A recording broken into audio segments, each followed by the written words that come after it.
Hello everyone. In this series, let's talk about Dino module because this is a big topic, one of the most heavily debated parts of Dino.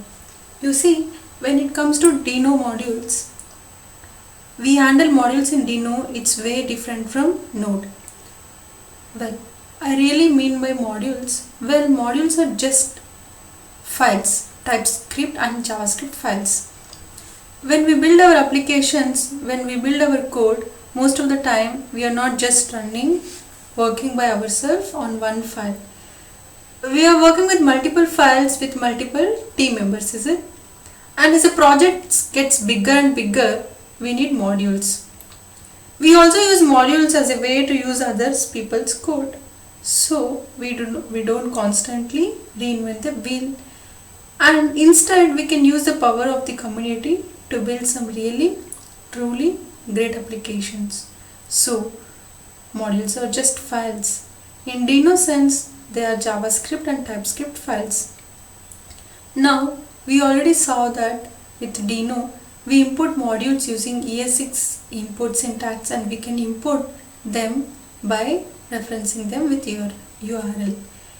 I'll be explaining how to reference with URL in the future videos. Let's dive a little bit deeper into this and really learn about how we can start creating bigger applications with Dino using the import and export syntax. If you go back to our VS Code, we have a simple application that we have built in the future video, in the previous video. When we run here, before that I'll just show you few commands. When you say Dino --help,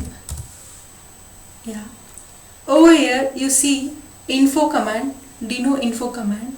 With the help of this command, which shows info about the cache or info related to source file, which gives the dependencies about the modules and then path of the file. So let's check out with this. When you say Dino info dino.js, you got the path of the file where the file has been saved and the type of the file JavaScript and then dependency. The dependency is empty because there is no any modules imported or exported over here, and the file. That's great actually. Let's create another module, another file that we can do something in. So here I have two Dino.js files, dino2.js and dino3.js. I have some export function written here, export function denote, and then I'm importing this file here, import denote. What this function does is that we are creating a function called denote which accepts the input. Whatever we received as input, we are gonna lowercase it, and if that equals to node, so if the user types in node or capitalized node, if that is equal to node, then we'll do a fun little function that will return the input. We are going to split it, we are going to sort, it's going to split node, so it's going to be node, it's going to be sorted, which by sorting it finally it becomes Dino, and then finally we are going to join it back up so that it becomes a string again. So that is the function, that is the function that does here. Okay, so essentially this line of code changes node to Dino using the JavaScript syntax. Let's say if we receive something other than node, we'll just return the input. That's it. And now what we can do is that we'll just import this function in dino3.js file.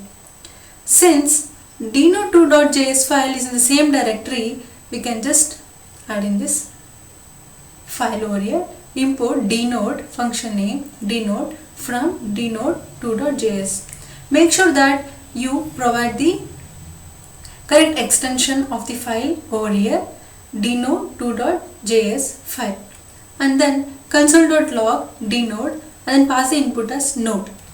When you run this file here, say dino run dino3 test3.js file.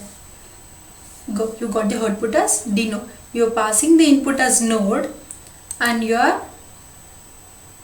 converting it to Dino. That's all about this function over here. Export. Now you have understood how to import and export a function in Dino. Yeah. So that's all guys for this video. Hope you guys have understood about modules, how to import and export. Yeah. Found this video helpful? Please do not hesitate to post your comments in the section below. I'll help you out if you guys are stuck anywhere in between. Thank you guys. Thanks for watching. Please do like and support my channel. See you in the next one.